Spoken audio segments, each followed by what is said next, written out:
With more frosted tips and double denim than in-sync fist-fighting Guy Fieri in a Levi's parking lot, the 2000s was not a decade known for its taste. Despite that, and against all odds, some great pieces of filmmaking were able to emerge through the sea of wonky fedoras, grotesque Ed Hardy shirts, and studded belts. So make sure you stay looking stylish, you stud. 2003 alone saw Tarantino's homage to grindhouse cinema Kill Bill, Chan-wook Park's Korean neo-noir thriller Oldboy, and of course, Down and Under, the foul-mouthed violent mob comedy starring Christopher Walken and Michael Shannon. If you have no memory of Down and Under, that's because the R-rated comedy somehow became a supposedly family-friendly adventure starring a rapping, sunglasses-wearing kangaroo. Get ready to hop down memory lane to a time where Jerry O'Connell was briefly a bankable leading actor, because I'm Tom from Screen On Point and this is Kangaroo Jack, the worst made family film of all time. The bizarre story of Kangaroo Jack begins, as many terrible films have done, with an urban legend presumably whispered around campfires by hacky-sacky playing gap year students with double-barreled surnames. Commonly known as the Gucci Kangaroo, the Aussie tale tells the story of a group of Bostonian travellers in Australia who accidentally drive their Land Rover straight into a crossing kangaroo. Presuming that the animal is dead, and in a move that even Logan Paul might consider to be in poor taste, they then decide to dress the corpse up in the driver's Boston Red Sox jacket and take a photo posing with the roadkill. As they take the staged photo, the kangaroo wakes up as it was only knocked unconscious by the crash and then escapes into the outback with the Sox jacket still on its back and, as luck would have it, the keys of the Land Rover in the jacket pocket. If all this seems strangely familiar, you might be thinking of the unnerving scene in Crocodile Dundee, which doesn't exactly end well for the poor kangaroo either. The urban legend of the Gucci kangaroo is thought to have a North American counterpart in The Deer Departed, a similar tale about a hunter stalking a deer.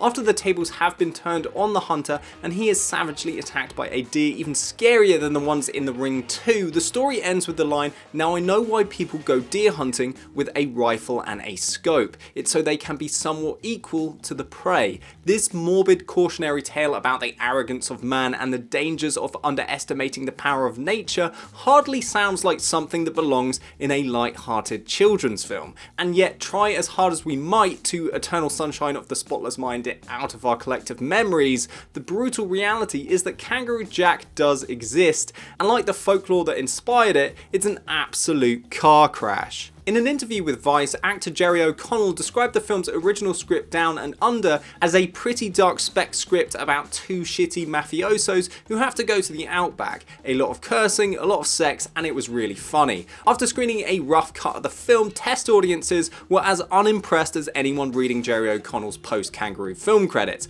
but seemed to like one scene which included a kangaroo. The film's producer Jerry Bruckheimer, noting the success of Disney's 2002 hit Snow Dogs, was arguably influenced by the scene at the end of the film's trailer where the dogs have a chat laid on some sun loungers, and so huge chunks of Kangaroo Jack were reshot in an attempt to remove any adult content. What was originally conceptualized as a dark comedy, which happened to include a brief scene of an animatronic kangaroo, was marketed as a family film where the anthropomorphic and now CGI Jackie Legs raps the Sugar Hill Gang. What resulted was a so-called children's film with more tonal issues than the DC Cinematic Universe, and it flopped both critically and commercially. In a review by Josh Bell for Las Vegas Weekly, he wrote that no one seems to have any idea whether this is an action movie, a comedy, a children's movie, or perhaps a bizarre experiment in kangaroo torture. The hardly glowing 8% score on Rotten Tomatoes seems to reflect critics and general audiences' shared state of confusion after exiting the movie theatre and realising that once you go Kangaroo Jack, you can never go kangaroo back. There are countless films that have also been changed beyond recognition by heavy-handed studio interference. One comparable example being the Ben Affleck misfire Daredevil, which was also released in 2003 and includes on its soundtrack not one but two songs by the band Evanescence. Initially envisioned as a gritty R-rated superhero film in the same vein as Blade or The Crow, after the huge financial success of Sam Raimi's 2002 Spider-Man, Fox decided to completely change the tone of Daredevil to be more like the crowd-pleasing web-slinger. This meant a shift in focus from gritty street-level vigilantism to CGI heavy stylized action. In an attempt to mimic the success of Spider-Man's upside-down kiss, Daredevil went for a scene where a lawyer pretending to be blind stalks a woman into a children's playground and proceeds to fight her with his cane in front of a crowd of massively traumatized kids. What arguably makes Kangaroo Jack a lesson in how not to make a family film and a fascinating argument for the dangers of haphazard studio interference is that upon close inspection, a lot of the adult content still remains in the repackaged PG rated film that it became. One example is in this scene where Jerry O'Connell's Charlie mistakes Jessie as a mirage. He stares directly at her chest, which is shown in a motivated close-up shot, then goes ahead and gropes her before turning to Anthony Anderson to say, "Louis, they feel so real." Although Charlie's actions are immediately punished by being knocked out with a water can, it's the fact that even after sexually harassing her, that Charlie eventually wins over Jessie, which arguably makes this such a troubling scene in a family film, and likely led to parents having to face some pretty uncomfortable questions on their drive home from the cinema. From animated rabbits literally tearing each other apart in Watership Down to a Nazi doctor's face melting off in the climax of Indiana Jones and the Raiders of the Lost Ark, PG-rated films have a long history of sometimes letting adult content slip through the cracks. What happened to you? They tore my legs off and they threw them over there. What's so bizarre about the depiction of violence in Kangaroo Jack is that it jars horribly with the goofy tone of the CGI kangaroo, and this juxtaposition is often apparent within the same scene.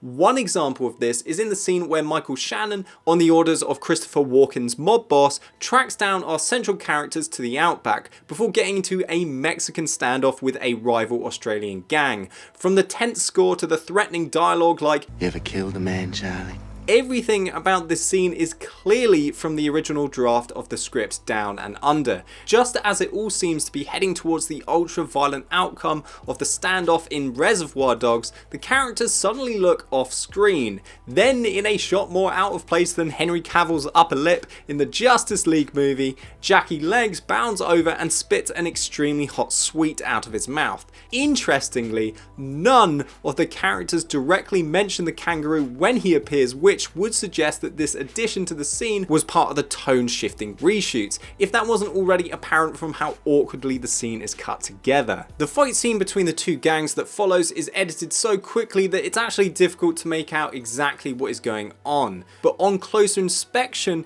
it includes such family friendly hijinks as a man desperately clawing at another man's face as he is strangled by him, and a gang member being stabbed in the hamstring with a knife. Not exactly what you would expect from the next Frozen film. Yes, Steven Spielberg may have gotten away with inappropriate levels of violence in Indiana Jones, but it's safe to say that Kangaroo Jack's director David McNally, with his only other directorial credit being 2000's Coyote Ugly, is no Steven Spielberg. Anyone that remembers the excitement they felt after watching the trailer for The Phantom Menace and then sitting through a film about trade agreements can testify that film trailers can be pretty misleading.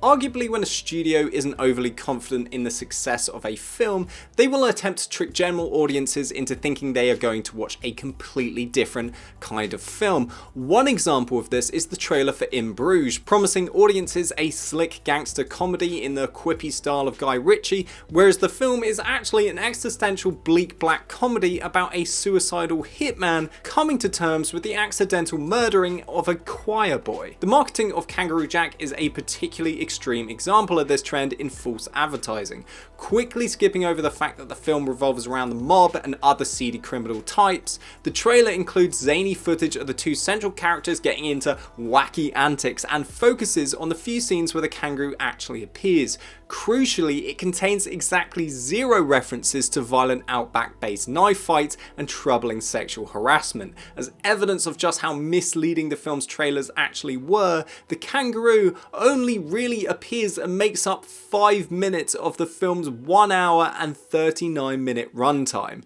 This draws comparisons to Anthony Hopkins' almost cameo-like appearance in Silence of the Lambs, a film which is arguably equally as inappropriate for children. Unlike Silence of the Lambs, however, Kangaroo Jack was controversially snubbed by the Academy. It did get the last laugh, however, as it won the coveted and prestigious Blimp Award at the 2004 Kids' Choice Awards for Favourite Fart in a Movie. Oh God, come on. From the 2016 Ghostbusters reboot to the 2012 film Battleship, loosely based on the board game of the same name, Hollywood's trend of rehashing existing properties in an attempt to cash in on the audiences they already have is undeniable. If I told you that they were currently in pre-production on a buddy cop comedy based on Snakes and Ladders, with Steve Buscemi as corrupt Detective Snakes and Dwayne "The Rock" Johnson as his by-the-book partner Ladders, you probably wouldn't be that surprised. It's a worrying state of affairs that I actually had to Google that this wasn't actually happening, and not just the laziest and most preposterous cash-in I could think of.